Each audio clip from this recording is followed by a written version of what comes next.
Good afternoon. You are all here to hear me speaking, right? My name is, good afternoon, and welcome to the 25th Annual Hesburgh Lectures in Ethics and Public Policy.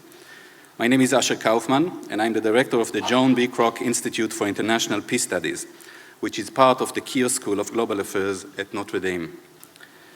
The Kroc Institute established the Hesburgh Lectures in 1995 in honor of the Reverend Theodore M. Hesburgh, CSC, educated at Notre Dame and the Gregorian University in Rome.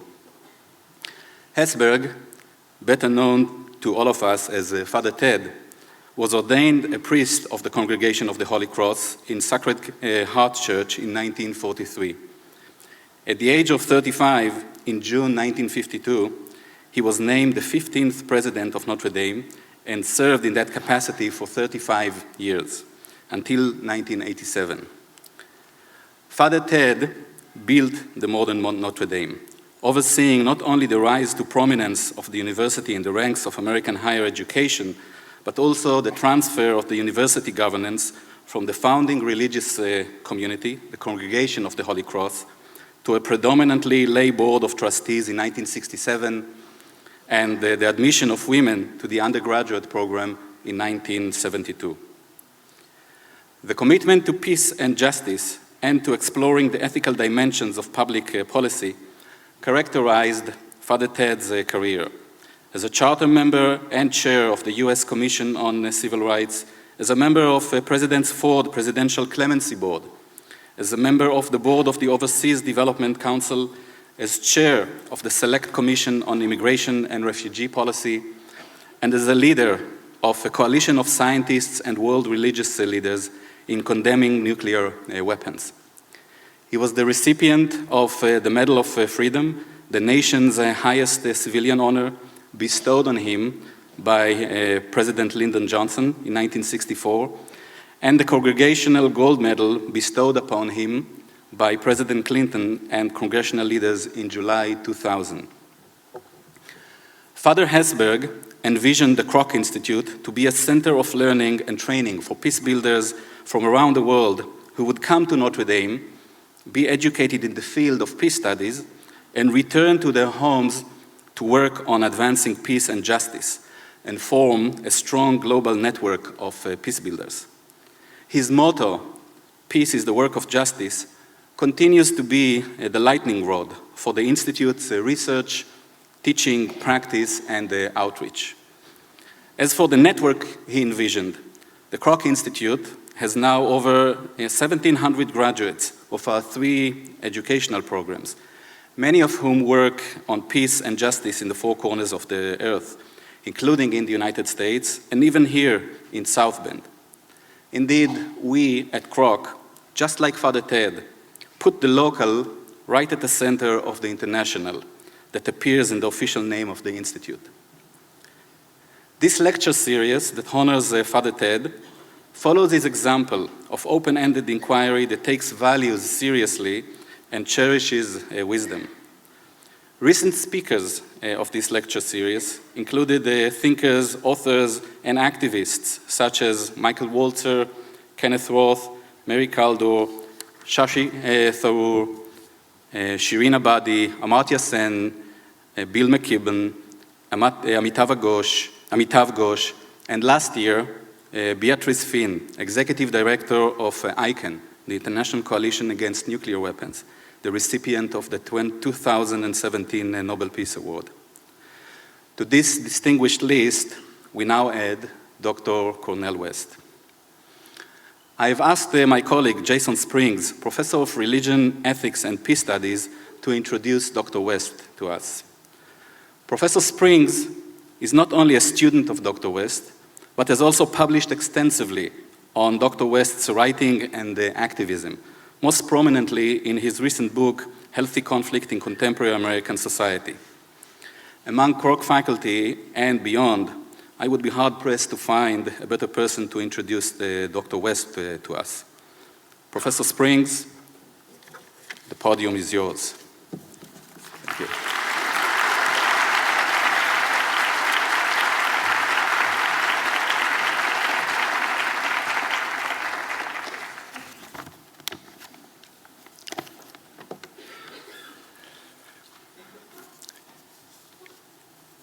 Cornel West comes to us today from the Divinity School and African American Studies Department at Harvard University. The man needs no introduction, as they say. I'm going to give him one anyway, though it's difficult to know where to begin. I might start with his more than 30 solo, co-authored and edited volumes, contemporary classics such as Prophesied Deliverance, The American Evasion of Philosophy, which remains the definitive critical genealogy of the American pragmatist philosophical tradition. Race Matters, one of the most widely reaching conversation changers on racial inequality and justice in the US, the 25th anniversary edition of which just appeared last year. Collection upon collection of philosophical essays, from prophetic fragments to keeping faith to prophetic thought in postmodern times, that powerful intervention in early 21st century US imperialism, Democracy Matters, and Black Prophetic Fire, to hit just a few of the highlights. Each of these continues to speak newly to us in present circumstances.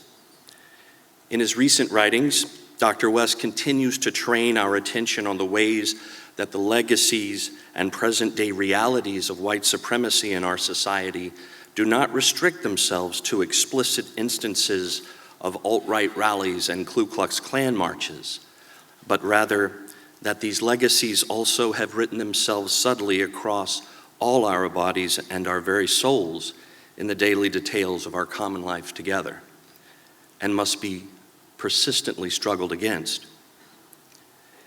Equally distinguished is his work as a public philosopher and scholar activist.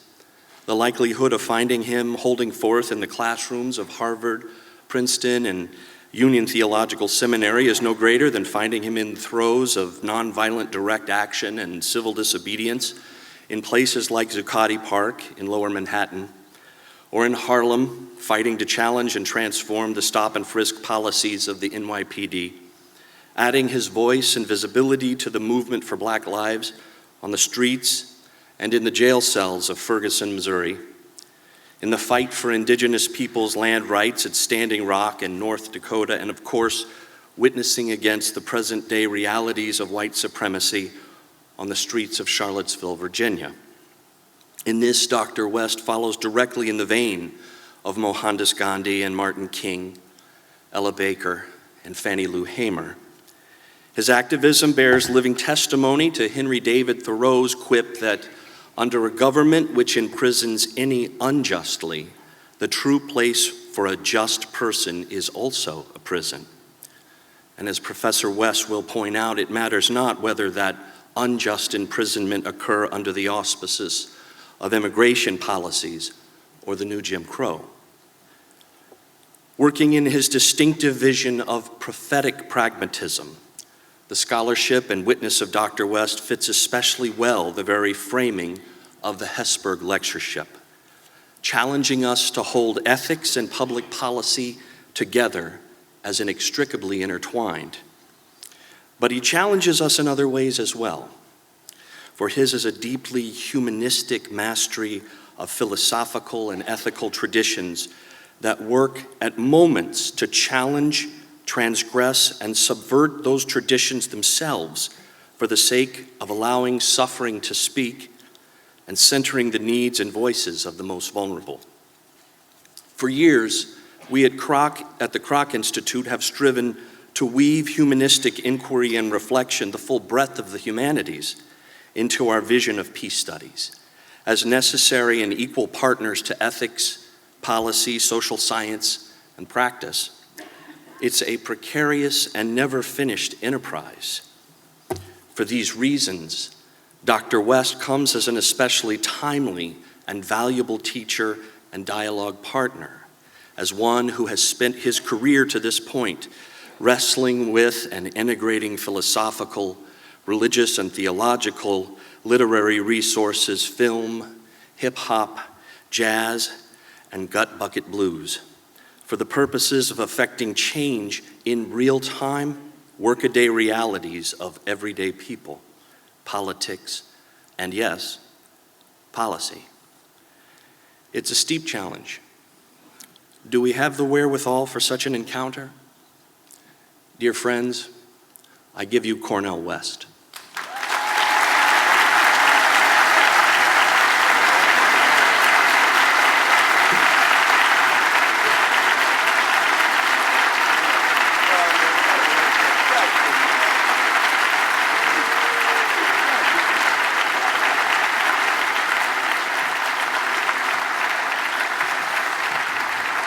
Oh, that's my dear brother Jason. Give it up for brother Jason. Scholar, prophetic witness. He's a gem, he's a jewel.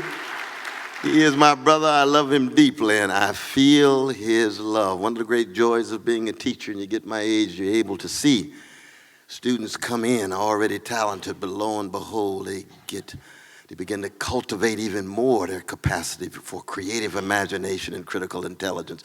And for him to be a distinguished professor in this area, I know him at St. Mary's, so I'm not going to act as if I'm in Notre Dame space.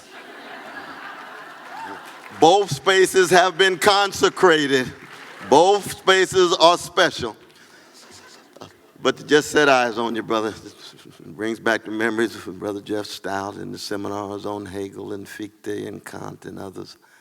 And to see you continue to flower and flourish. And of course, with your beloved Italia, she's in Switzerland now, but her heart and mind is always with you. Thank you so very, very much. You all can see I'm in no rush today.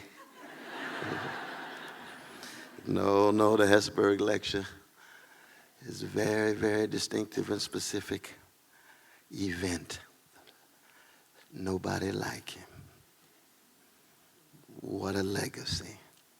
I want to begin by saluting the captain of the ship. I'm talking about my dear brother, Father John Jenkins. I salute his work, his witness. Year after year, you all know it's hard for a college president to last 5 years. Even at a Catholic institution.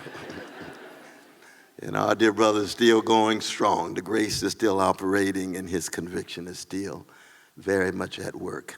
I want to salute my new dear brother, Asher Kaufman. Where is brother Asher? Where is he? Where is he? There he is. Give it up for this brother here, his beloved wife, Kathy. We had such a magnificent lunch together. And the work that you do, and Sister Erin, where's my dear Sister Erin? Ooh, where is she? Oh, yeah, that's right. Thank you so very much, Sister Erin. Part of that magnificent lunch we had, and Sister Lisa, who picked me up at the airport. And that makes a difference when you have the first face. So welcome. Give it up, Sister Lisa, who's part of this center as well. There she is. There she is. I don't know whether Professor Shantae Mountain Kenyon is here. Stand up, Professor. Stand up, Professor Shantae. Indeed. Straight from Dartmouth College here now at Notre Dame and St. Mary's too. So good to set eyes on you. So good to set eyes on you. I know Alexis wants to say hello. I could go on and on. I do want to acknowledge, though, there was a very special brother. I went to graduate school in Princeton. His name was Erskine Peters. He's one of the first black professors in the humanities at Notre Dame. He died in 1998. He wrote magnificently on George Eliot, magnificently on Afropoetics, magnificently on so many humanistic subjects. And I know there's an Erskine Peters Fellows program. I salute Notre Dame for keeping his name alive. When I met him as a first-year graduate student, there was only 5 of we chocolate folk in that vanilla institution. That was a long time ago, but oh, that made such a difference. And each time I think of Notre Dame, I think of him. And recently, one of the finest human beings I've ever met in my life. His name is Joseph Buttigieg. I met him in 1979. 1979. Literary critic, humanistic scholar, close reader of Vico's New Science. One of the greatest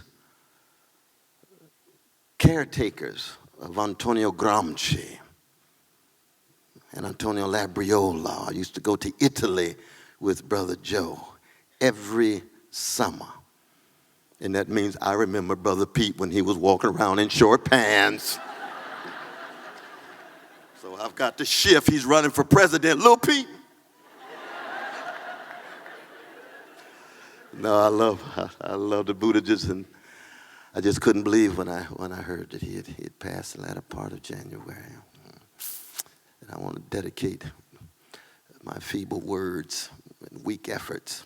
I could never capture the depth and scope and breadth of who both of them were, Erskine Peters, Joseph Buttigieg. And thank God, Father Ted brings us together. Hesburgh of Syracuse, Congregation of the Holy Cross, tied to a French-based institution that embrace our precious Irish brothers and sisters, especially those catching hell under British imperial rule in Europe and coming to the United States, and often called the white Niggers. Puts a lot of pressure on a white brother or sister coming from Ireland and come to America and have to decide which way do I go on the Jim Crow train. Do I go to the front with the British? They've been mistreating me for 800 years. Or do I go to the back with black folk? I got to find out what's going on. What kind of nation is this? We've been the underdogs for so long. How will we respond? Father Ted. Now, we don't want to overlook his German father. His mother played a crucial role, but his father did kick in producing Brother Ted. He's one of those rich American hybrids.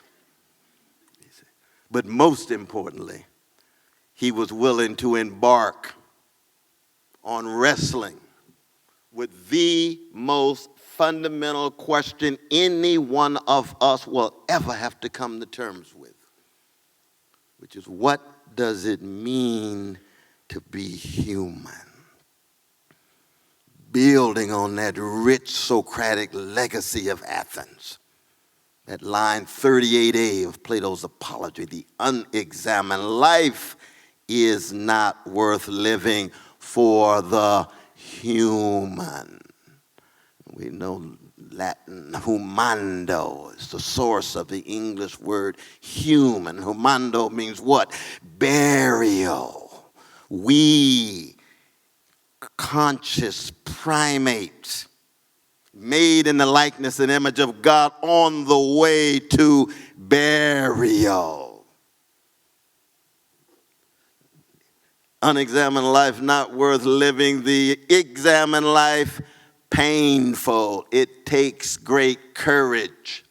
One of the reasons why we come back to the legacy of Father Ted is to keep track of the ways in which he enacted and embodied Socratic courage to examine himself, interrogate himself, scrutinize himself, Socratize himself. I tell the students who enter my classes for 42 years now, you have entered this class in order to learn how to die. And they say, well, I was looking for an A,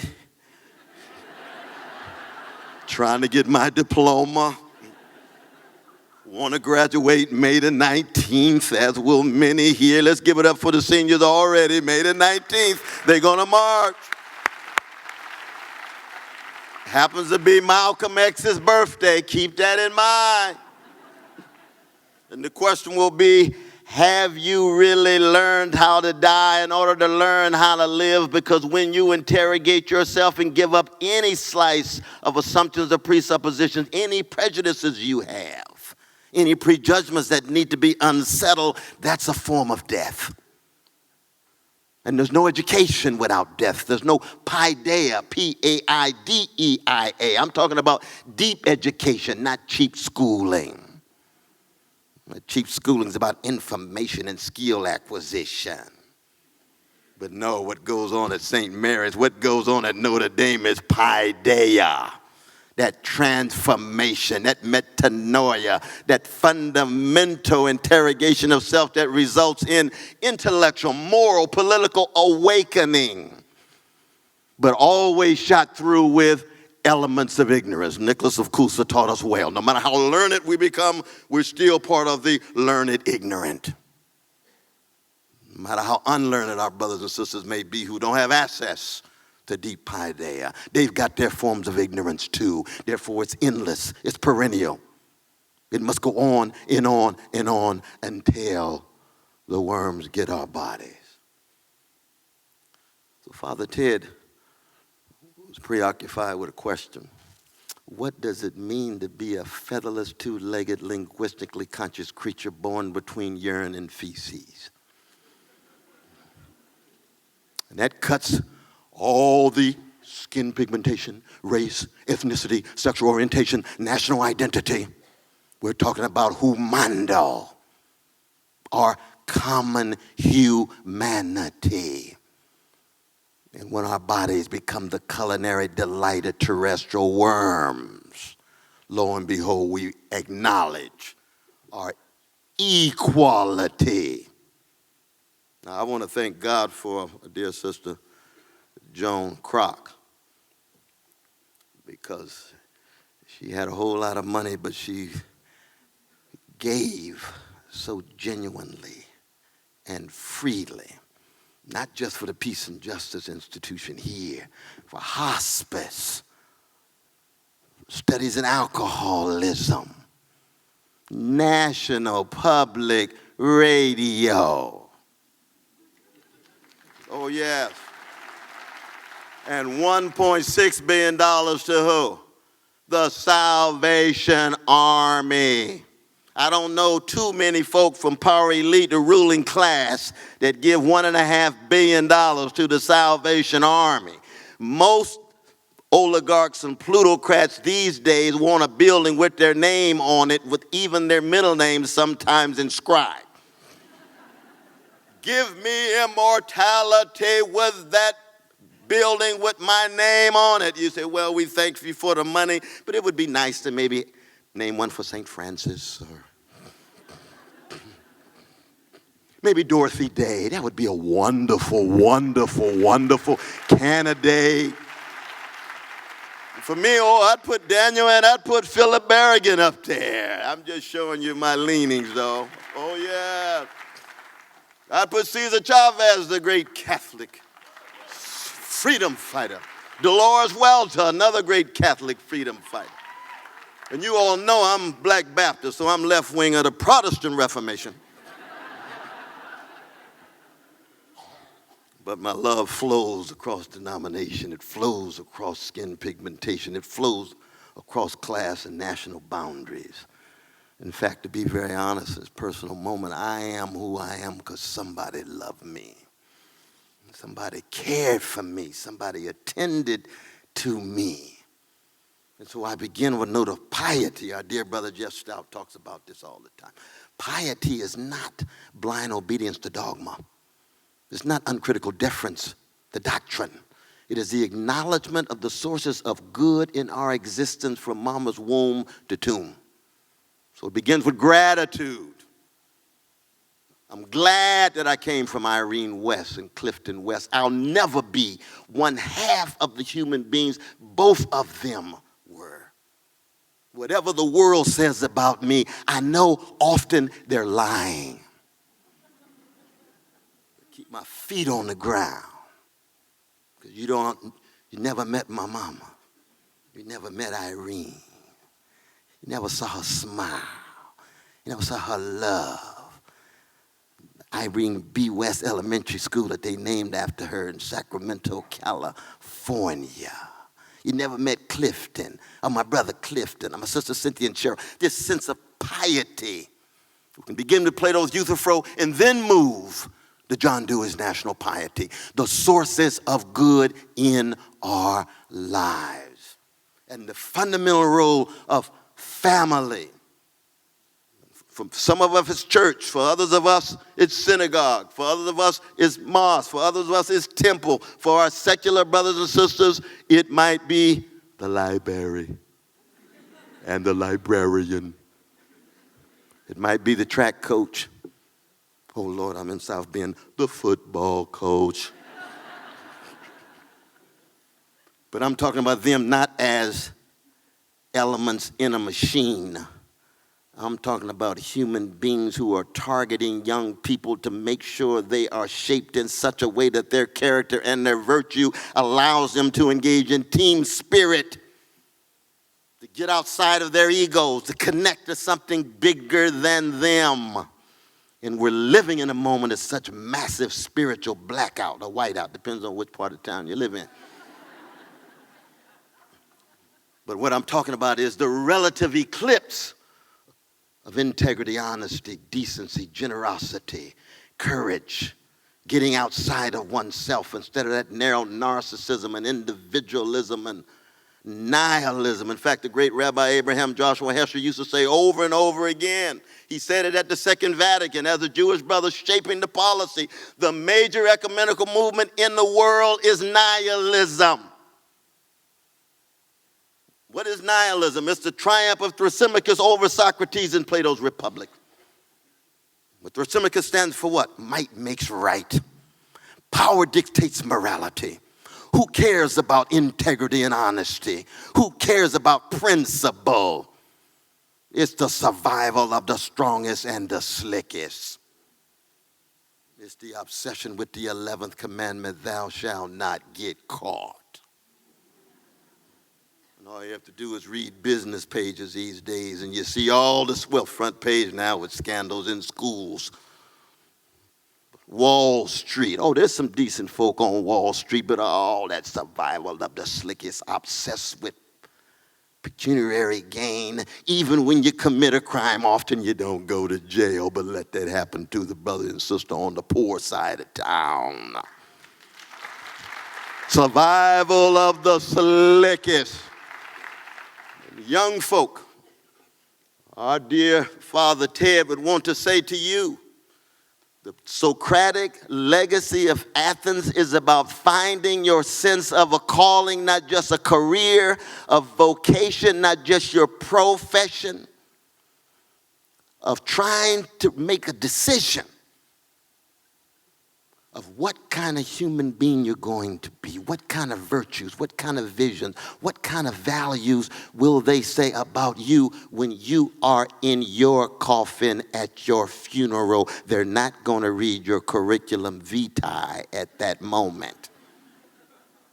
They're going to talk about what was the scope of their courage to think, to laugh, to love, to sacrifice, to serve. And of course, if they're honest, they'll have a long list of faults, foibles, inadequacies, moments you fell on your face, moments you were regretful, because that's what it is to be a human being. No self-righteousness here. But Socrates, our great Erasmus, one of my favorites, he used to say, Saint Socrates, pray for us. That's our Catholic brother talking to a pagan brother. What did Erasmus have in mind? Well, he knew that the prophetic legacy of Jerusalem cut deeper than the Socratic legacy of Athens.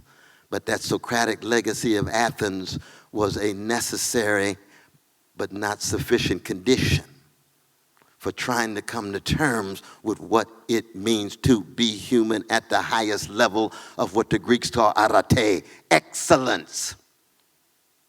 Excellence. His close friend, Thomas More, died in the Tower of London. The last months of his life wrote a powerful dialogue on tribulation. The fundamental question was, why is it that Socrates never cries and Jesus never laughs? It's one of the most profound queries raised about the history of Western civilization.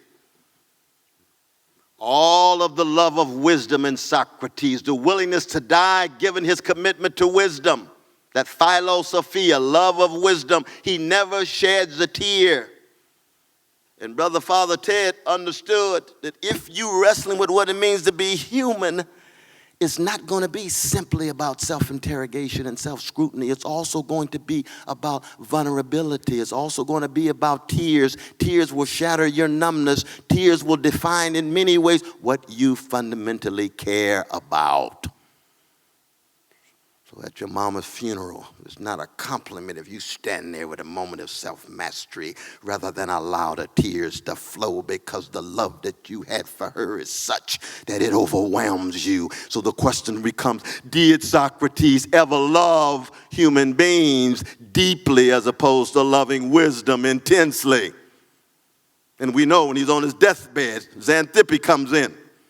And of course, that's one crucial question. Was he married? Because if he married, he probably shed tears. They just didn't pick up in the narrative. He had kids. He certainly shed tears, probably. But Plato doesn't pick it up. Xenophon doesn't pick it up. Aristophanes doesn't pick it up. There's no literary reference whatsoever to the tears. And when Xanthippe comes in crying, he pushes her out. I don't want to see her. I don't want to see the tears. Oh, Father Ted reminds us. Socrates argues, and we must take seriously argument, evidence, reliable conclusions. We must be able to enter public space without humiliation and disagree with one another across political and ideological lines in a respectful way, and still revel in each other's humanity, given our refusal to deny the structures of domination in place, the forms of dogma operating, and the forms of death, which are in some ways inseparable. But there's a difference between Socrates arguing, Jeremiah wailing, Jesus weeping. That prophetic legacy of Jerusalem shot through Hebrew scripture. Our precious Jewish brothers and sisters providing a gift to the world. These tears signify a profound human response to suffering, to persecution, to subordination in Egypt, and we make a covenant with a higher power that says to be human is to spread hesed, steadfast love, loving kindness to the vulnerable, to the least of these, the orphan, the widow, the motherless, the fatherless, the stranger, and yes, Leviticus 19, love thy neighbor. And then here comes Jesus, right out of that prophetic Judaism. Love thy neighbor. Yes, engage in critical reflection. Yes, humble yourself to open yourself in order to give of yourself. Now, I come from a people, great people with grand tradition, at our best, black people, who after 400 years of being terrorized, 244 years of white supremacist slavery, average slave dead at 27, unable to worship God without white supervision in the land of religious liberty, had to steal away at night and hold hands in a ring shout in order to lift their voices, and that will become the anthem of black people. Lift every voice. Not echo, voice. You got to find your voice in order to lift it.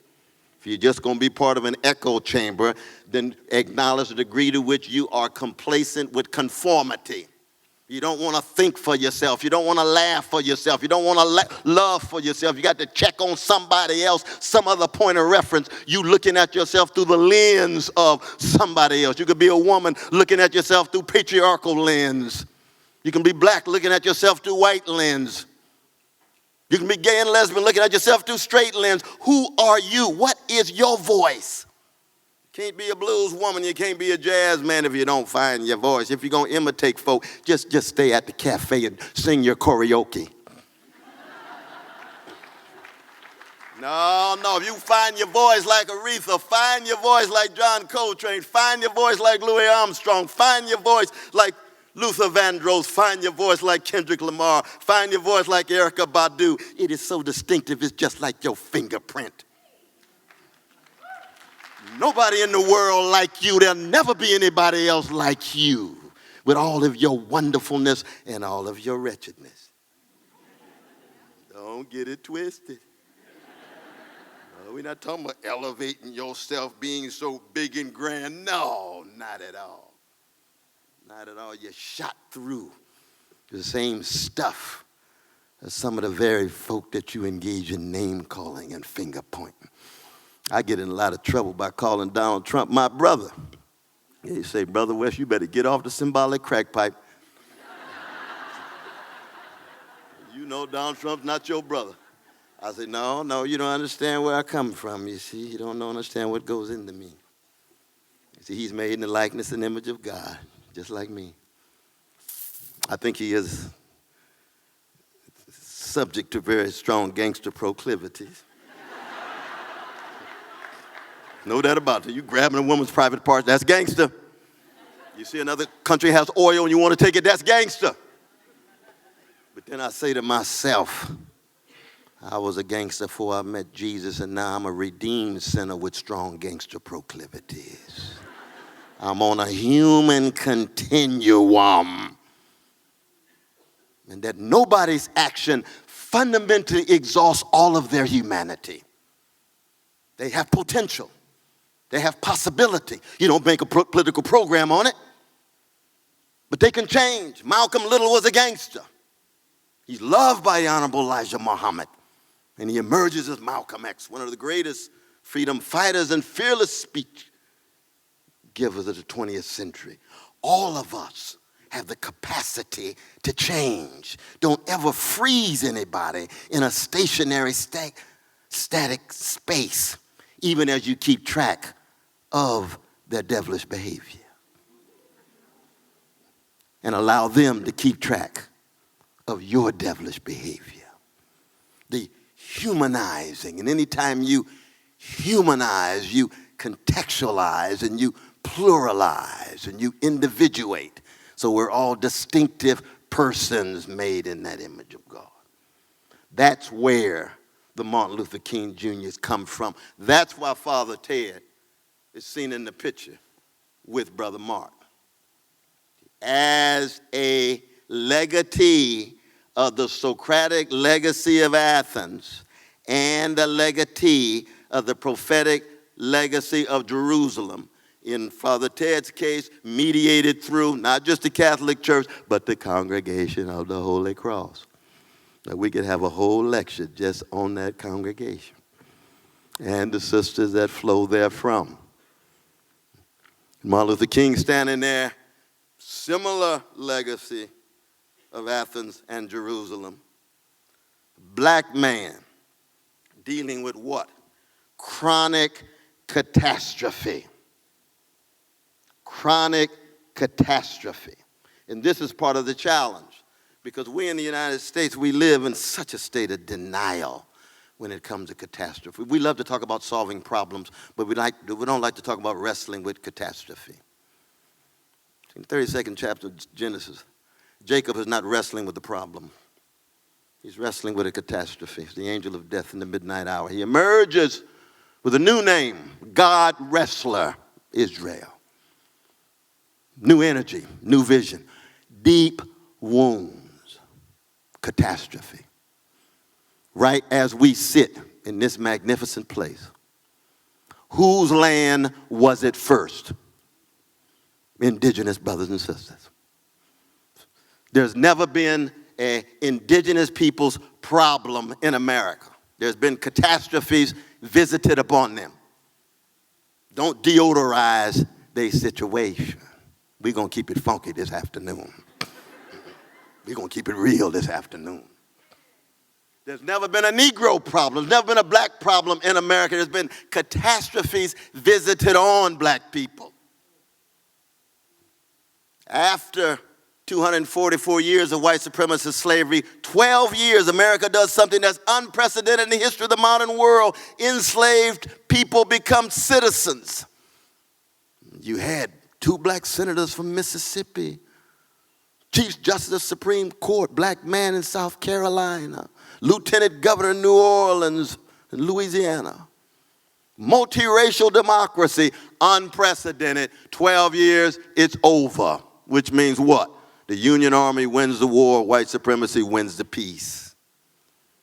And for another 100 years, here comes another catastrophe. It's called neo-slavery. Now people deodorize and say, oh, it's segregation and some discrimination. No. You don't have lynching every 2.5 days for 50 years with some black man or woman or child swinging from some tree, that strange fruit that Billie Holiday sang about with such power. That Jewish brother Moreau writing the lyrics, black bodies swaying in the southern breeze. That's not a problem. That's a catastrophe. But you look at the U.S. Constitution. Was there any reference to the institution of slavery in the U.S. Constitution? No. Well, the founding fathers had a dilemma. They had a tough situation. They had to balance somehow their principles on the one hand and their practices on the other. So they talked about freedom and liberty, but they enslaving these folks. So they had a conspiracy of silence that said we're going to make no reference to it. 22% of the inhabitants of the 13 colonies were enslaved.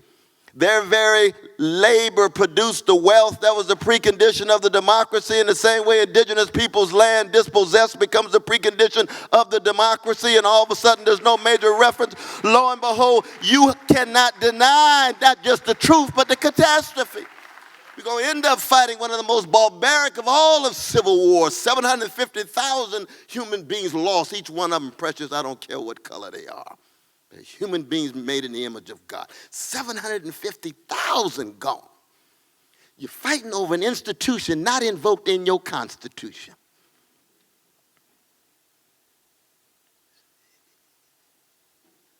Malcolm X said his chicken's coming home to roost. What you deny, what you repress, will return and haunt you. You see.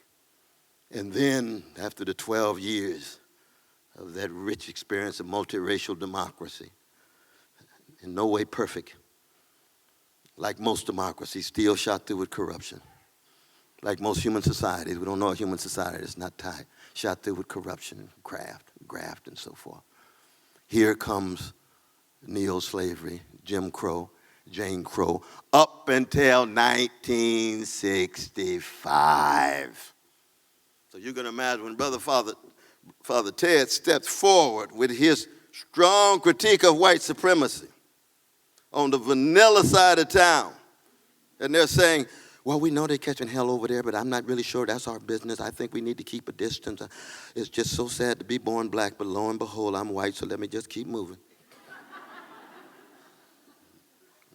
Brother Hesburgh says, the Socratic legacy of Athens, the prophetic legacy of Jerusalem, leads me to define myself as a human being in such a way that I want to be decent.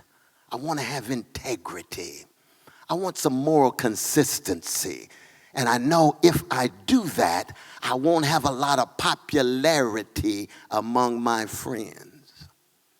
Rabbi Abraham Joshua Heschel had the same challenge.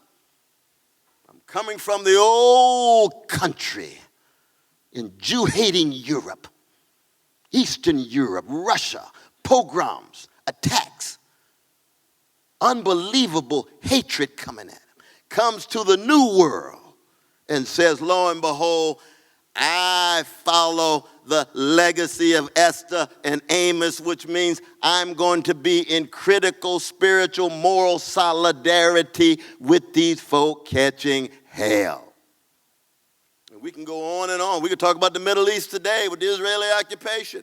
Same moral consistency. The humanity of our precious Palestinians, the humanity of our precious Jewish brothers and sisters, always acknowledging the degree to which a precious Jewish baby has the same value as a precious Palestinian baby, and a precious Palestinian baby has the same value as a precious Jewish baby, and we can't say that enough.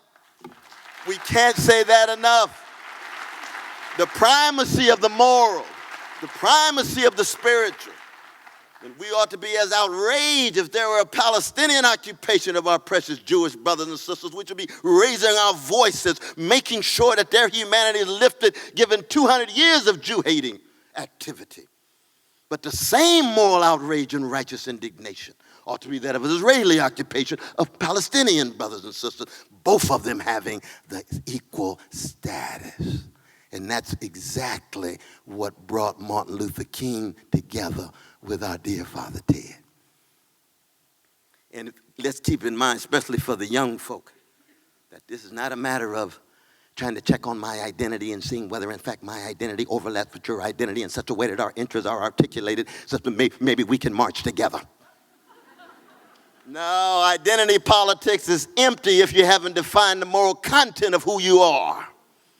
Identity politics is vacuous if you haven't defined what the spiritual and moral content really is, because every human being has the capacity to choose. Mary Ellen Pleasant, whose name ought to be a household name. She's the first black woman who had more than $1 million. She gave John Brown $800,000 in 1857. That would be, my God, if you translate that into 2019 money, I'd take it. But here she's from the ruling classes. She happened to be a black woman who married a very, very rich vanilla brother. See, in patriarchy, that's one of the few ways in which women can gain access to big cash, since they're viewed as property oftentimes in the marriage institution anyway, but that's another lecture. But what did she used to say?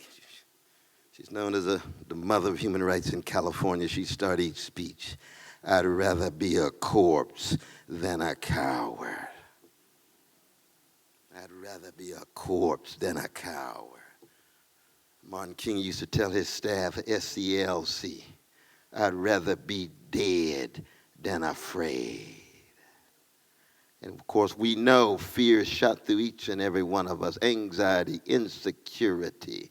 Yes, deep, deep fear shot through it. What are we going to do with it? Courage is not the absence of fear. It's the wrestling with and overcoming of fear, tied to something bigger than you. Gratitude, looking back, and head to the sky, looking forward, willing to engage in the present. This has to do with soulcraft. We have a lot of discussion of public policy in regard to statecraft. There's not enough talk about soulcraft, values, virtues, service, sacrifice. And for the precious students here, the ways in which that soulcraft is so tied to your education, the piety. I think that's one of the reasons why our dear brother Ted put in 35 years. And it wasn't just the raising of the money. It wasn't just 150 honorary degrees. I think he's got the world record for honorary degrees. I think John Hope Franklin had about 91, and I think Father Ted had about 151. So I know he got real tired around May and June. In and out of the airport. Oh, here he comes again in the airport. Oh, I'm going to now. Princeton, I'm off to Yale. I'm off to University of Kansas. Oh, my God, yes. No, that's not what it was about. Not at all. That was the superficial stuff. Even that presidential medal, in the end, was secondary in penultimate to his commitment to what he understood the kingdom of God to be. I could just hear echoing inside of his soul what I was taught in Vacation Bible School in Shiloh Baptist Church on the chocolate side of Sacramento, California. What Sarah Ray used to tell me, and my pastor Willie P. Cook would remind me, little Cornel, no matter how high you go or low which you find yourself, never forget that if the kingdom of God is within you, then everywhere you go, you ought to leave a little heaven behind. That's the measure of your greatness. Somewhere I read, he or she is greatest among you will be your servant. It's not about the medals and the prizes. It's not about the honorary degrees. It's not about the status or the money. It's about the quality of your service to others, the moral consistency, and most importantly, what you're willing to give up. It was cruciform. The congregation of the Holy Cross. When you live in denial, you can't wait to break dance Easter morning, but you're absent on Good Friday. Don't really want to learn how to die. You just want to be a winner. I used to engage in empirical investigations on weekends, holy weekends, and I would see Saturday morning, he is arisen and hardly been crucified yet. Because we fear Saturday where God is dead. That's the space of Chekhov. That's the space of Samuel Beckett. Try again, fail better. God is dead. Father Ted didn't need to read Nietzsche's section 125 of the Gay Science calling for the God is dead and the death of God. He already understood you can't talk about the cross without the death of God, and then surprised by joy Easter morning. So it means something. We live in such a highly market-driven, commodified, commercialized world. So it's all about not just winning, but it's about the delight in commodities rather than the transformation through struggle. One of the reasons why so many of our young folk are so disoriented, it's not just that they haven't been loved enough and cared enough, but when they look for the grand role models, what do they see? Superficial, market-driven celebrities. How many moral, spiritual exemplars do they see that they want to build on? That's why the death of our dear brother Nipsey means so much.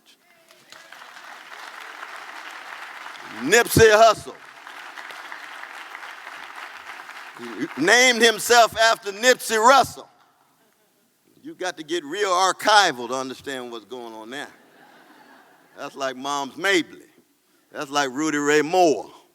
You got to get archival into the depths of the culture to understand what it is to actually want to use your celebrity for a quest for what that cross signifies. And for our secular brothers and sisters, we don't ever want to act as if you are excluded from a dialogue that we Christians are willing to live and die for. But that cross signifies unarmed truth. And the condition of truth is to allow suffering to speak. And if you shatter your numbness, shatter your callousness, shatter your indifference, maybe you can listen to the voices of the suffering. It's an invitation to care, an invitation to have a concern, an invitation to be in solidarity, to express generosity as our John Kroc did. Gave out every penny. All the money Brother Ray made. And I should add as a footnote, I've got a sentimental connection because my first job was at McDonald's. And I became thoroughly addicted to the French fries, but that's just a footnote. So glad to get that job. It was like utopian space, but that was coming out of my ghetto. I didn't grow up in the hood. I grew up in the ghetto. There's a big difference. Donny Hathaway's thinking about the ghetto. He's not talking about survival of the slickers with guns and drugs. He's talking about folk who are broke as the Ten Commandments financially, but full of deep spirit and full of culture and ties of community. The Germans call Gemeinschaft. That's what we had. That's been shattered by deindustrialization, shattered by markets, shattered by commodification. And what do? We end up with an unprecedented black middle class with access to unbelievable material prosperity in the dreams of those who came before. But how many of that black middle class are fundamentally committed to their brothers and sisters shot through the prison industrial complex? How many of that middle class are fundamentally concerned about the decrepit schools and the indecent housing and the underemployment and unemployment shot through? Not just the black community, all communities, but you begin with your own community. Last thing you want is to have black people loving everybody but black people. There's something pathological about that. You love everybody, but you start with your mama, you start with your daddy, you start with your grandparents, and allow that love to overflow. And that's part of our problem. We've got such low quality leadership and spokesmanship because so many of them are scared. They're so tied to their careers. They don't want to be unpopular because that means the market won't be on their side. So what? Don't look at the world through the lens of the stock market. Look at the world through the lens of the cross. Look at the world through the lens of a quest for unarmed truth and unapologetic love. And don't ask anybody's permission as to who you love. Anybody. It's inside of you. It's a fire inside of you that won't let you hold your peace. You allow it to flow, but just be accountable, be answerable, and please don't run around talking about how you are successful in a self-made way. So adolescently American. I guess you gave birth to yourself too. I guess you taught yourself language too. Oh, I'm self-made. I didn't need anybody. Quit lying. Back to piety. What are the sources of good in your life? All of us acknowledge that dependence on those who came before and sacrificed for us. But the benchmark of the tradition that I'm talking about, Brother Ted overlapped with Martin King and Fannie Lou Hamer and Ella Baker. It's kenosis. Kenosis means self-emptying, self-donating, self-giving. Those are the benchmarks of spiritual greatness and moral excellence. Rabbi Abraham Joshua Heschel died at the age of 65. The doctor said he must be at least 75 because he gave everything.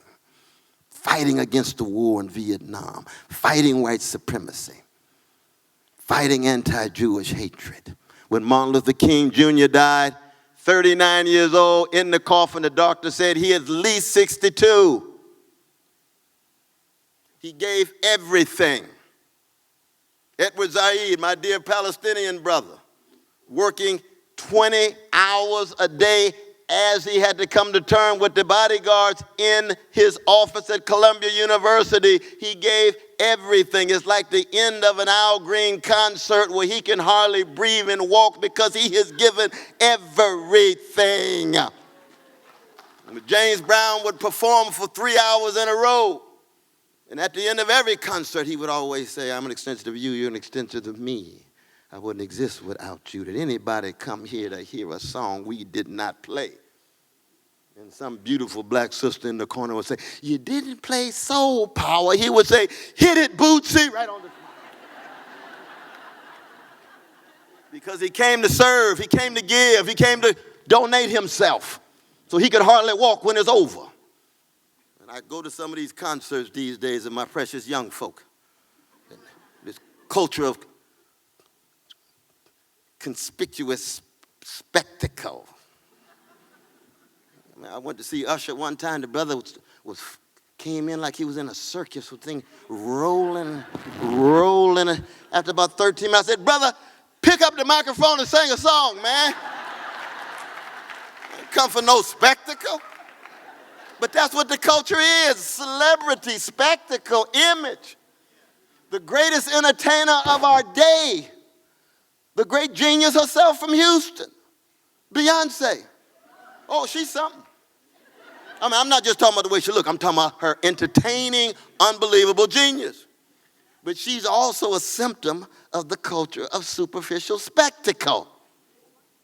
That's why she's not Aretha. Aretha don't need no spectacle. All she needs is a microphone. Give me the microphone, and I'm going to touch your soul at the deepest level. I'm going to stir your soul the way Sam Cooke did. I'm going to touch you the way Lou Rawls did. I'm going to relate to you the way Mahalia Jackson did, because it's not about spectacle, it's about substance. The same is true with our politicians. All of these semblances and simulacra running around, changing their positions every 6 months as they begin to run for office. I want to know what you really stand for. We want the real thing. We don't want all these copies and imitations. I better. No. I don't want to get going too far on this thing. No, the spirit of Brother Father Ted coming back. Okay, Brother West. No. But you all get my point. You get my point. Be true to yourself. The great Jane Austen used to call it constancy. Can you be consistent? Consistent doesn't mean you're right or wrong all the time, because no one of us is ever right all the time. That's why we need each other in dialogue. And for the most part, no one of us is always wrong.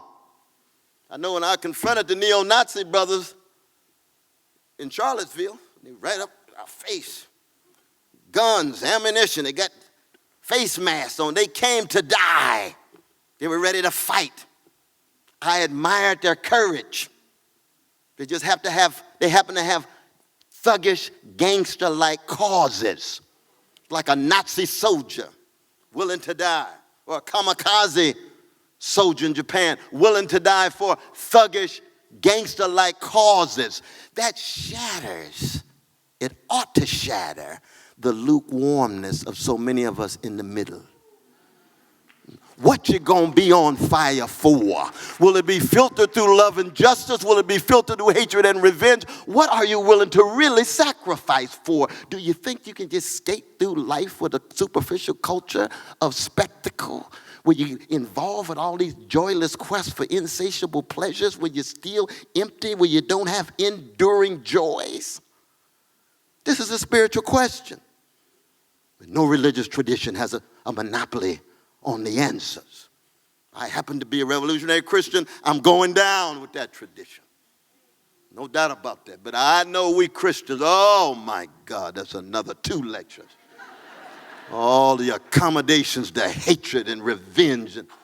But every institutional religion has that. Islam, Judaism, Buddhism, Hinduism with caste. What about our Dalit brothers and sisters? These are the challenges that we have as young folk, most importantly, to enter that dialogue, this dialogue, with acknowledgement that you have something to say, even as you must listen and learn, because you can't find your voice without that voice bounced off against other voices, especially the voices of the dead. This is one of the great traditions, my precious Catholic brothers and sisters. Vico, the greatest of all early modern philosophers alongside Montaigne, both Catholic. But the voices of the dead, voices that gave everything to try to enable and empower us, so that when we leave the classroom, when we leave a conversation, we leave a dialogue, we leave a concert, do we leave enabled and empowered, tied to a love and justice? That's the challenge. And if these traditions that I'm talking about, tied to love and justice, get more and more weak and more feeble, we will see more hungries and turkeys. We will see more xenophobic regimes. We will see more structures of domination legitimated, and we slide down a slippery slope to not chaos. Plato was right in the Republic. Plato said, show me a democracy, and I'll show you one headed toward tyranny. He was profoundly anti-democratic in his conclusions. His genius is in the process of his reflection, not in the conclusions. And that's something you got to learn. You can learn a whole lot from folk who are wrong in their conclusions, but they can have insights on the way. And Plato said, show me a democracy that's not leading toward tyranny, because the citizenry is too shot through with callousness, ignorance, unruly passions. And when the chaos presents itself, here comes the strong man. And it is usually a man, though there's been Catholic the Greats and some other matriarchs. But for the most part, it's a patriarchal figure who's imposing the order. And if, in fact, we are at that moment in the United States, that means that, like our brother Ted, we don't need sunshine soldiers. We need all-season love, justice warriors building on legacies of Socrates and Amos and Esther and Jesus and Muhammad, all the way through the Father Teds and the Dorothy Days and the Martin Kings. And if we meet that challenge, we pass the best to the younger generation. If we don't meet that challenge, then in fact, we lost so much of the best on our watch. And Brother Father Ted sheds tears. Let's don't let him down. Thank you all so very much. God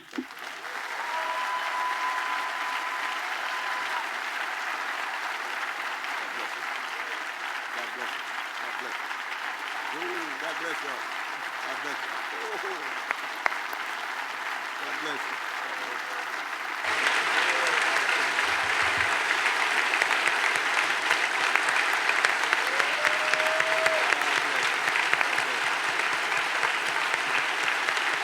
We'll have a good time for questions and queries, though.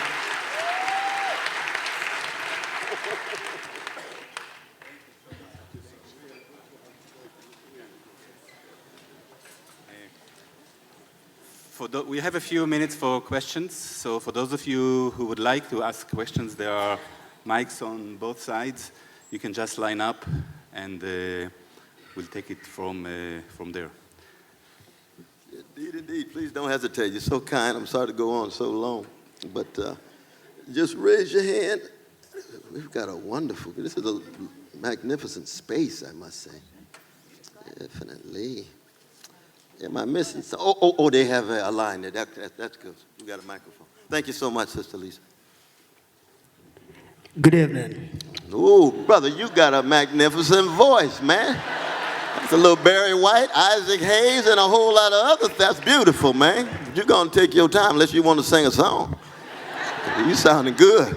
Nah, I can't sing. I don't believe that. We can sing a solo or duet together. I'm just kidding. Go right ahead. I mean, my question was going to be, but I'll take you back. Can I take a picture with you? But Absolutely. I have another question.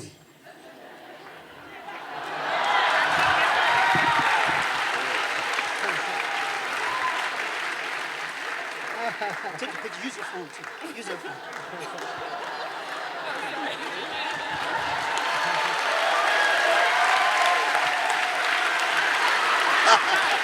God bless you.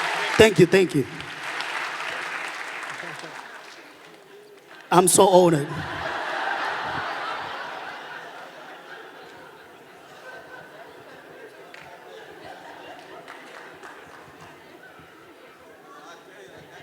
That's the first since I've been lecturing for 42 years, my brother. I appreciate that.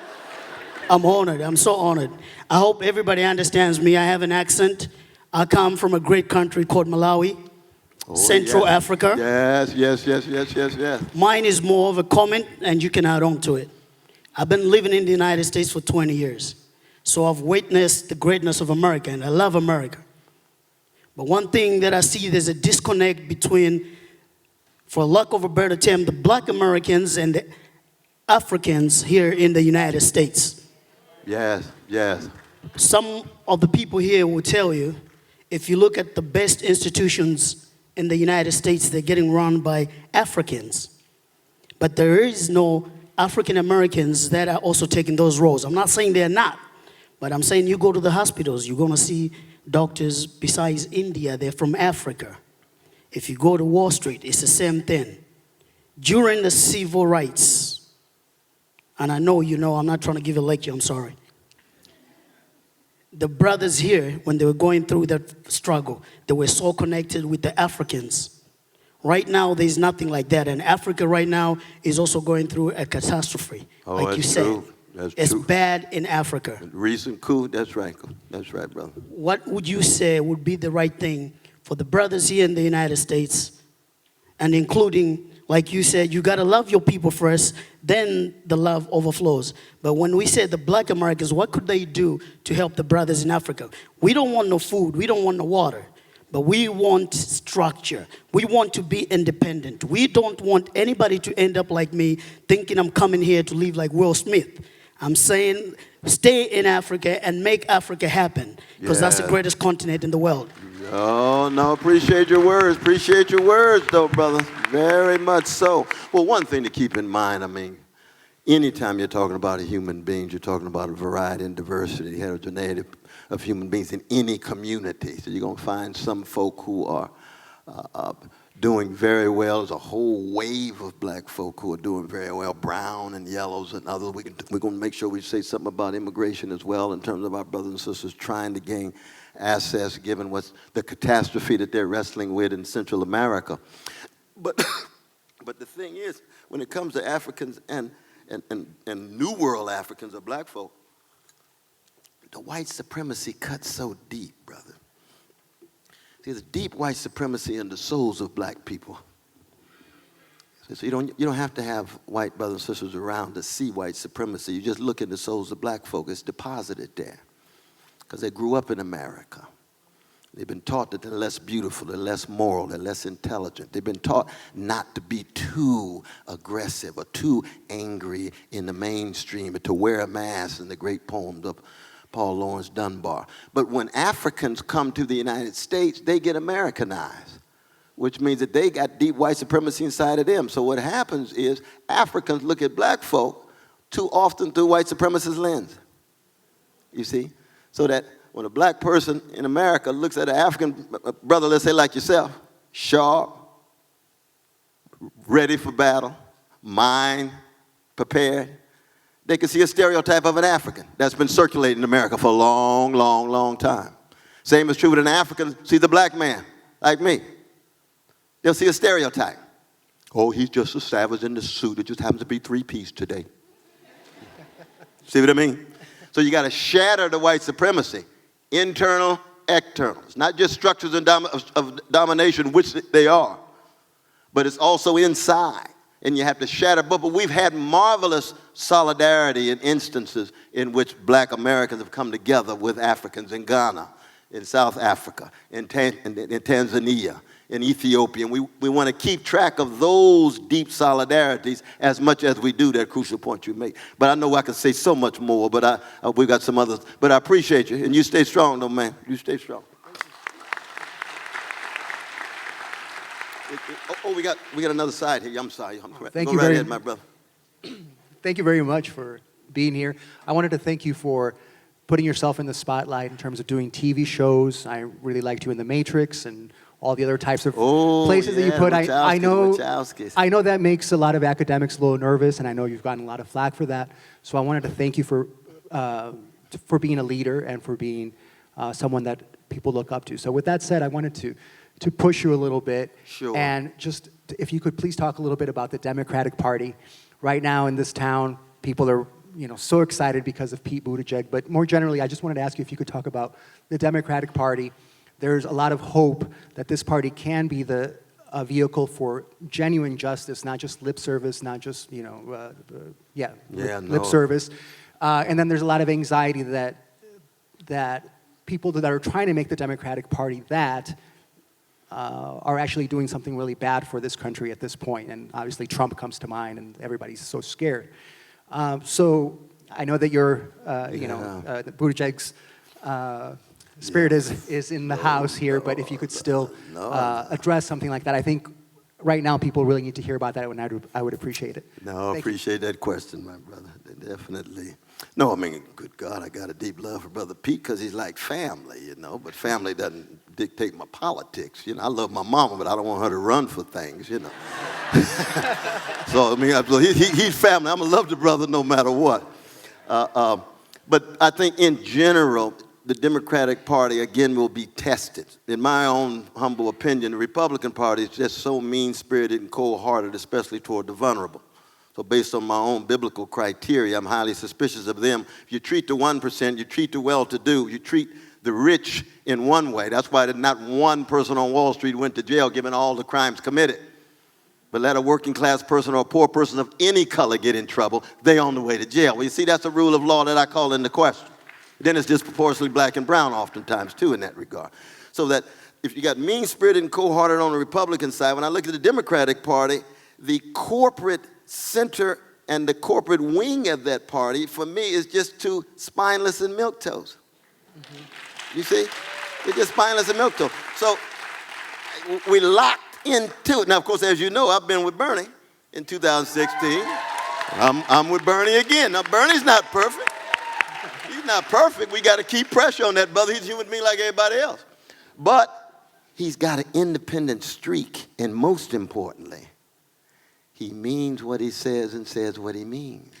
He doesn't check what the polls say and find out what his deepest convictions are. See, that's about 80-85% of politicians these days. They tied to big money, and when it comes to really being tested, they got to do a poll first. See, Bernie doesn't do any polls in terms of what he believes in. I don't agree with everything with him. I push him on empire. He and I fight on the Middle East. And he's my precious secular Jewish brother. And he's been more progressive on the Middle East than the other politicians, but I still press him in that regard, but it's on moral grounds. And I tell Brother Bernie, I want you to be yourself. I don't want you to copy me. I'm not running. Well, I am running, but in a different way. I'm not running for office in that sense. So that the pressure must be put on the Democratic Party. And if, in fact, they reproduce what they did in 2016, because I think they mistreated my brother Bernie. They didn't treat him fairly. They didn't treat him fairly. And it was fairly clear that the establishment could not generate the enthusiasm given the newness of Donald Trump. Because one thing about Brother Trump is what? He don't care about performing certain roles. Well, for some Americans, that's refreshing for their politicians because the politicians are so mechanical. So they say, oh, he's for real, but is he right? Well, I hadn't thought about that. But he's for real. Now, he acts like he's for the working class. I was born at night, but not last night. Tax cut for the rich. Hanging out with policies that are enriching the 1% and so forth and so on, but he acts like he's for the working class. Then he can use race, xenophobia as a way of dividing, you see. So that I do think we ought to put tremendous pressure on the Democratic Party. I think most of the candidates are, for me, highly suspicious. What I like about Brother Pete is he is for real.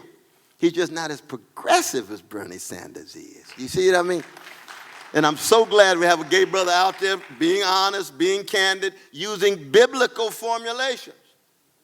If the issue of gay, lesbian sexuality is so fundamental and we can disagree with this, especially my precious Catholic brothers and sisters, how come Jesus never said a word?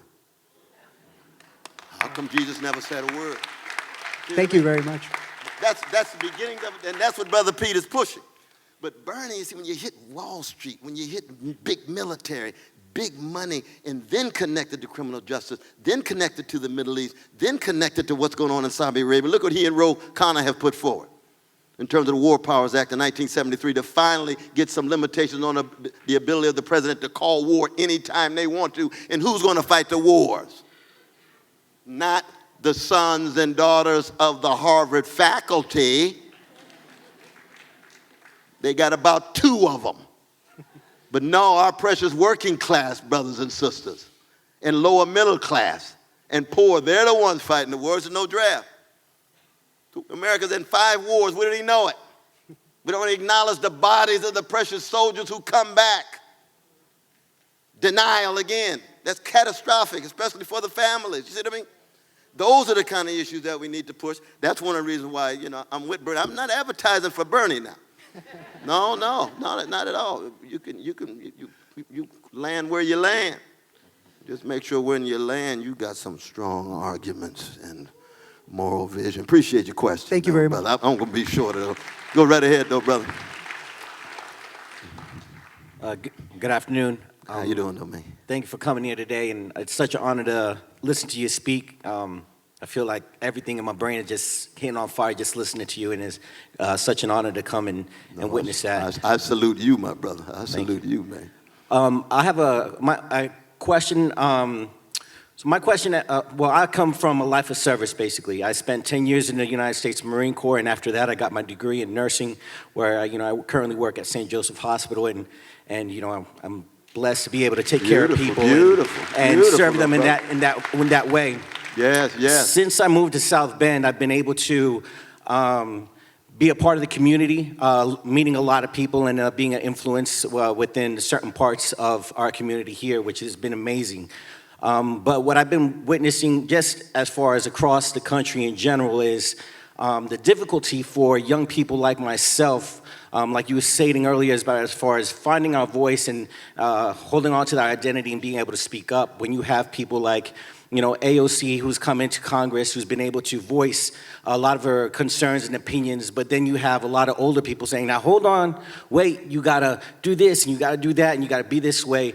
And when we're trying to make our voices heard, being the new people that are coming up, how can we better serve in a way where our voices are heard? How can we go ahead and kind of tell, the older folks, like, look, we understand your concerns, but we have some brand new ones, and this is what we want to do. This is how we want to change things, and this is how, we think that, you should listen to us because the world is changing, and we're kind of more up to date on certain things, not disrespecting or disregarding your experience, but at the same time, taking that experience in order for you to elevate us to that standard where we can say, this is, give us our chance, give us our shot.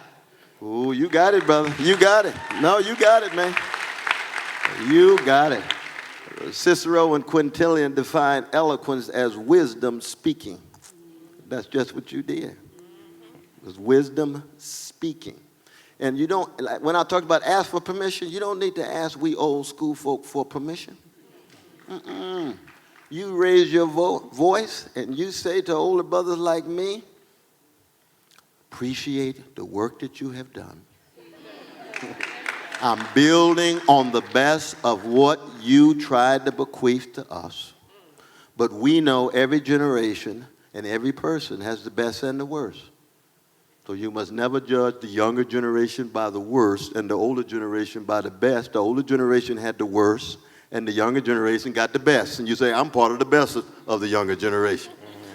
But I'm going to build on it, find my voice, and most importantly, you can engage in eminent critique.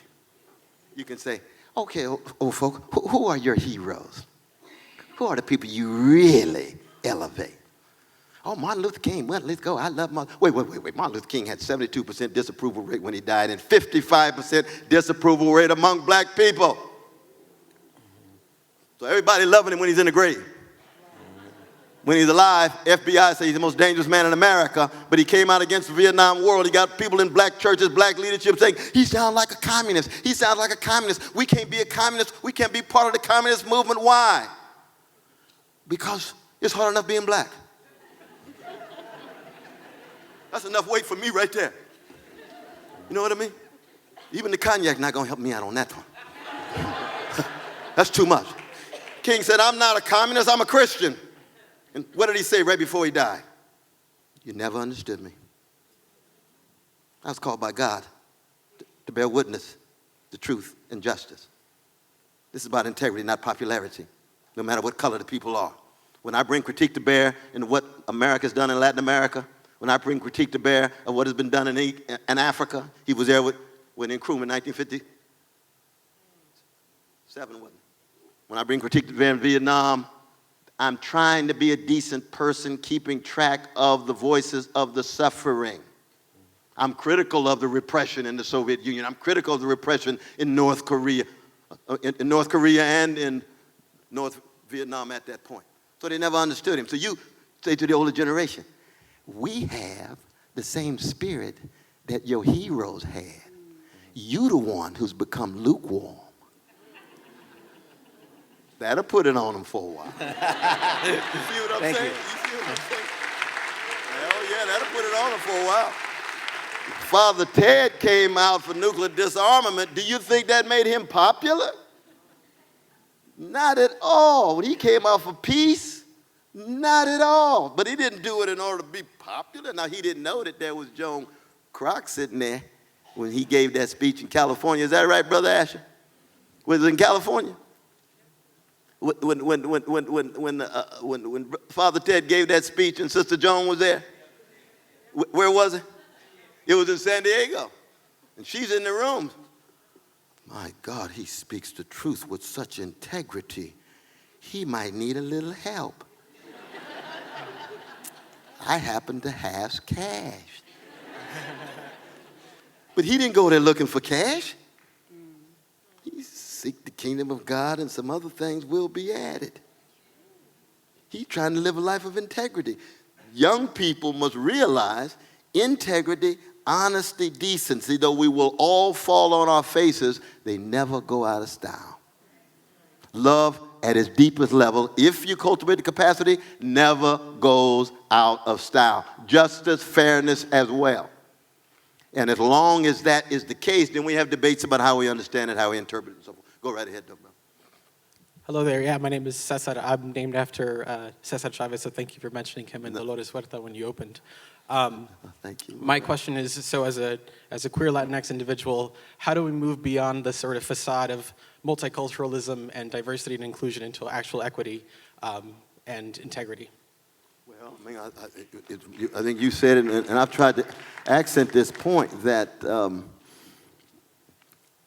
skin color, gender, sexual orientation are always subordinate to the kind of human beings we choose to be in terms of whether we're willing to try to be morally consistent and have ethical integrity. Integrity must be at the center of all talk about identity. You see, you can be a black brother in Africa, an autocrat and despotic.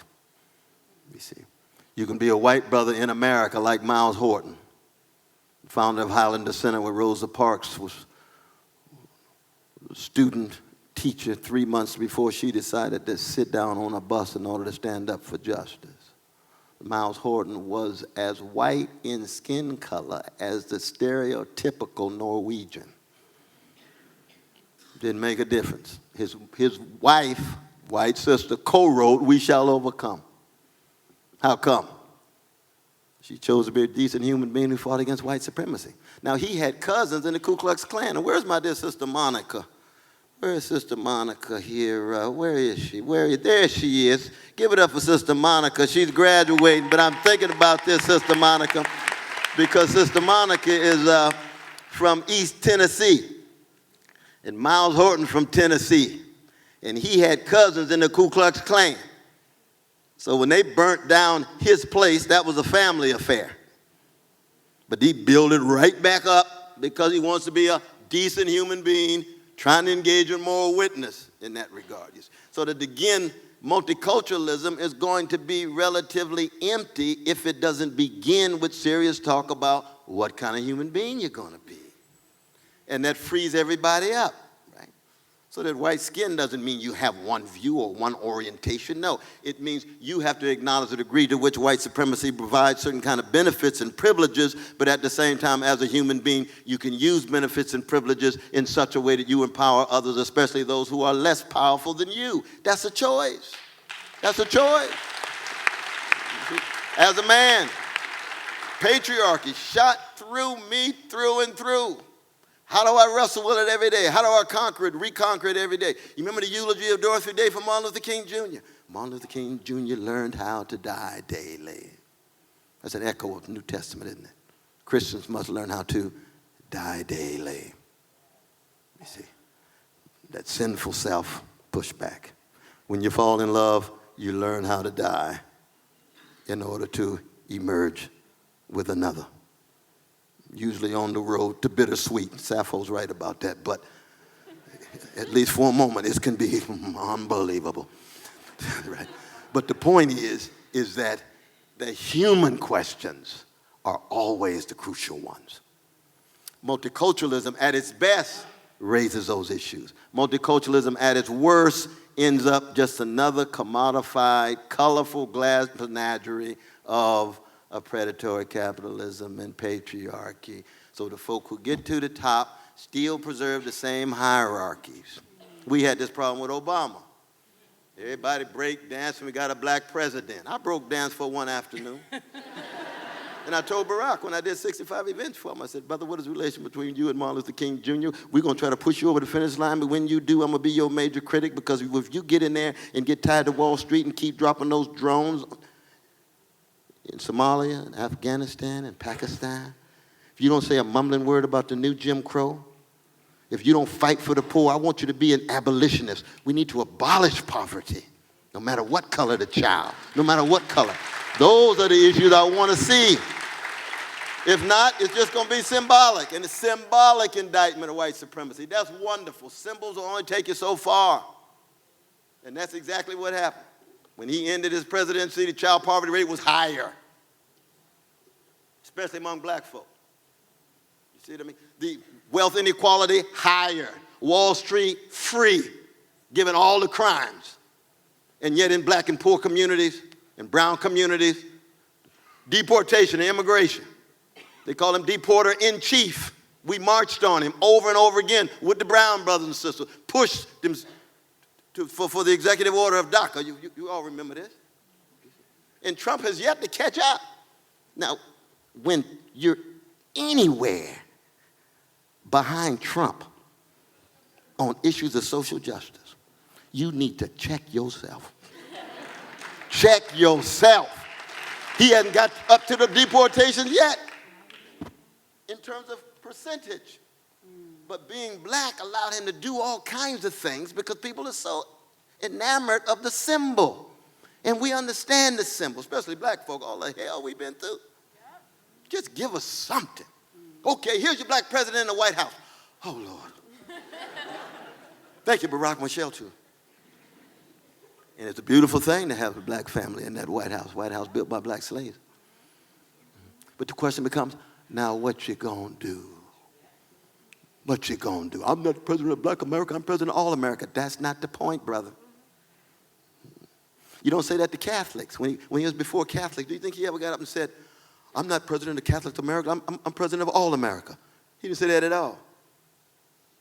But when he got in front of black folk, I'm not the president of black America, I'm president of all America. No, you are president. You wouldn't be there without us.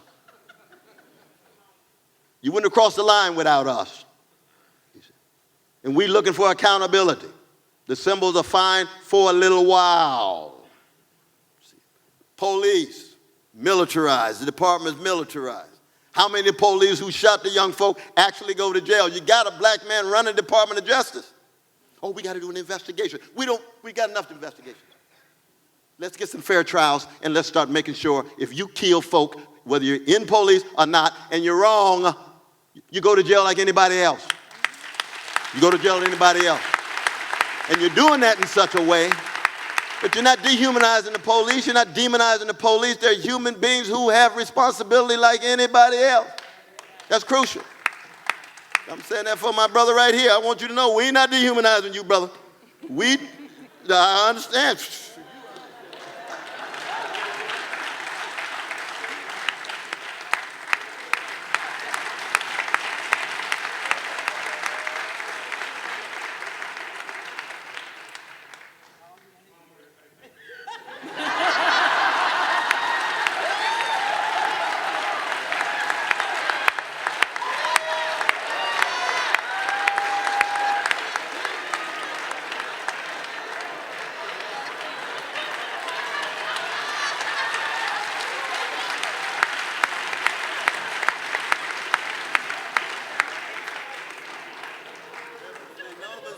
Stand in contact with the humanity.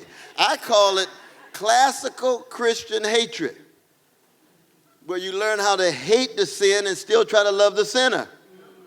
You hate the injustice, but you still try to stay in contact with the humanity of the person who's doing it, because sooner or later you will be a perpetrator. And you don't want others to lose sight of the humanity of you. And that's true if you're Arab, Palestinian, Jew, Hindu, Christian, white, black, red, or whatever. That's why we had this moment with security officer. I appreciated that. That was spontaneous. We didn't plan that now. Question right here, my dear sister. Thank you so much. My voice is shaking a little bit. I'll try to steady it. I only had one question when I came up, but then you mentioned breakdancing, and now I just have to ask if you wouldn't mind just showing us a little. Oh, Lord. Am I the only one? Man, there who was a had time when I made MC Hammer look like a Boy Scout. Okay. Oh, you ready to rock too? No, yeah, this is not the moment to rock, though, but breakdancing is part of the rich cultural tradition of black folk who stylize space and time in such a way that they render catastrophe secondary, given their creativity and commitment to compassion that sustains their community. That's Bojangles, that's MC Hammer, that's Janet Jackson, and that's Beyonce. But the dancing is not just a mode of entertainment. Now we got Shantae, who's written magnificently on black and Irish literature here, but also on black culture. Is it true that black dancing is a fundamental part of the black cultural armor? Absolutely. Absolutely. You want to say anything else? I'm putting you on the spot. You don't have to, my dear sister.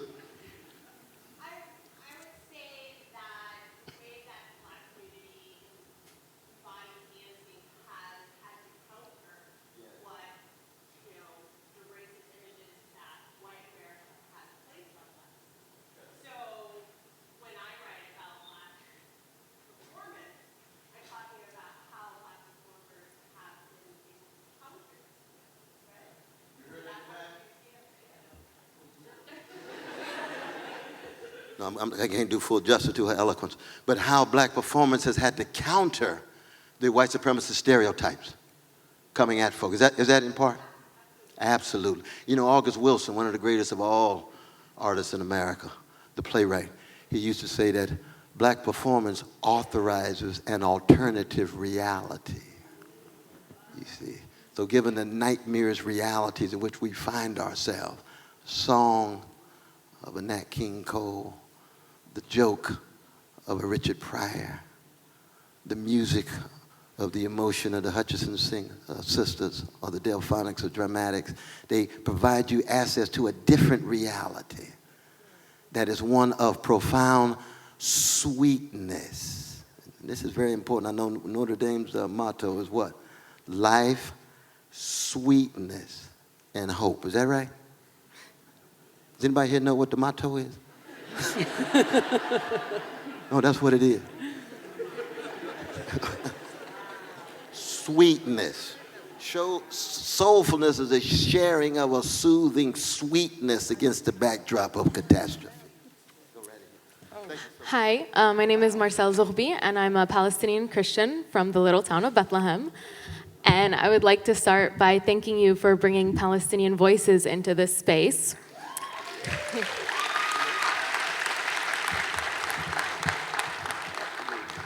I have noticed an absence of people of color in the nuclear disarmament movement, and I was wondering why this might be and how to remedy it.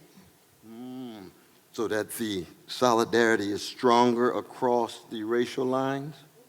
No, it's going to be examples just like yourself and others.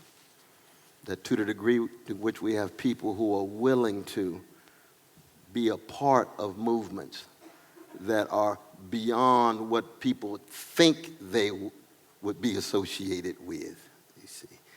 That's how you shatter the narrow perceptions, you see.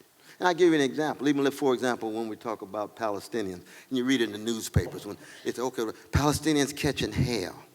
And there's some Palestinians who are saying this because they're concerned.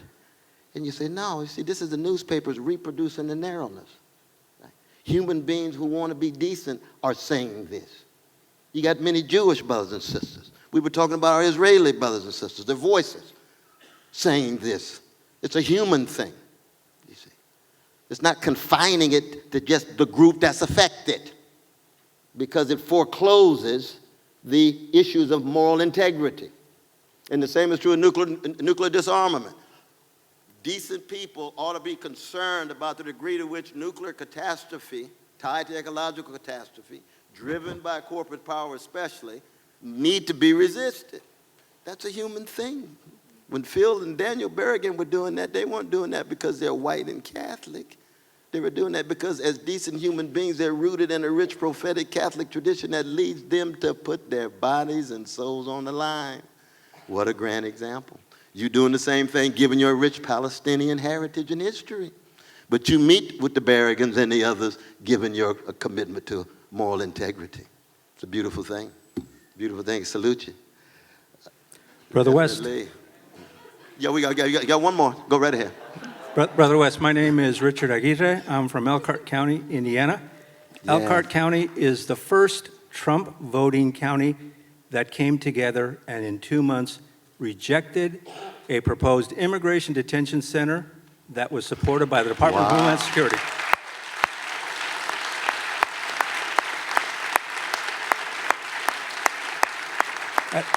As the grandchild of immigrants and fortunate enough to grow up aware of who I was and my background and honoring and respecting the contributions of all people who have come to this country, absolutely, our community came together and I helped found a coalition of 3,600 people that defeated that. What troubles me is the remaining people who call themselves Christians who don't understand what's at stake. And you don't even have to talk about the faith aspect. You can talk about the financial aspect, the fact we're not producing enough people to replace our population, much less innovate in the future or even work in our factories. Yes. But could you just talk for just a few minutes on what is at stake spiritually, emotionally, financially for this country if it doesn't get right, and especially the Christians getting right with Jesus on the issue of immigration? Yes. No, indeed. Yes. Well, one is that you end up losing your democracy.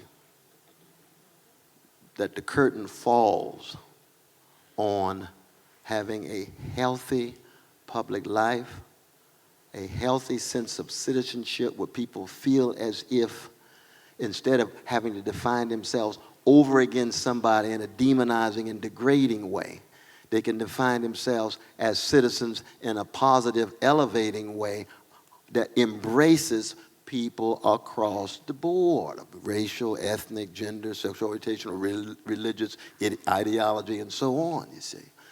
And so I think one of the ways in which our right-wing Republican brothers and sisters use this in some ways as a distraction because they want to scapegoat the most vulnerable rather than confront the most powerful. So many of the folk who are involved in the scapegoating, they're in deep pain too. Deep pain economically, insecure, highly anxiety-ridden, but think that somehow if they can get a scapegoat, they will be elevated. We saw the same thing with poor whites in the South, vis-a-vis black people. They were exploited across the board, but they're holding on to whiteness for dear life. Now, what would St. Augustine say about that? Idolatry.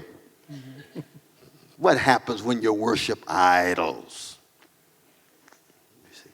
The great Abraham Joshua Heschel used to say, if you look at life as a gold rush, you end up worshiping the golden calf. Idol. And especially when you lose. And if you're viewing life solely through the lens of what hurts you and how you can benefit solely, you're in a rat race. And even the winner of a rat race is still a rat.